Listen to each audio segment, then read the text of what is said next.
into perspective as far as what's happening as far as the trade deal is concerned? Has there been momentum on that front? Well, sources say an Indian team will be heading to the United States once again for negotiations. And like always, Sumita Karir joins in with more details that we're picking up on that front.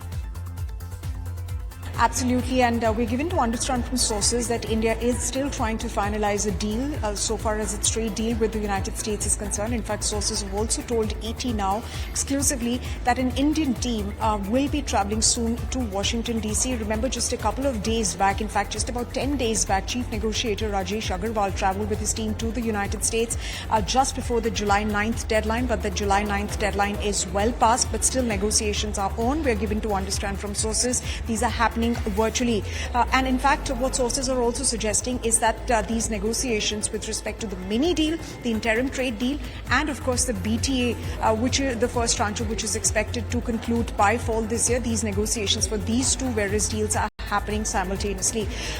Remember, we have been telling our viewers consistently that there have been challenges that are emerging as far as negotiations between India and the United States are concerned. India is in no hurry to seal the deal. There is no desperation on part of India to seal the deal because interests of its domestic industry and of course the sectors that it's trying to protect, for instance the agri and dairy sector, GM crops, those reign supreme. National interest is supreme, and this has essentially also been mentioned multiple times by Union Commerce and Industry Minister Piyush Goyal.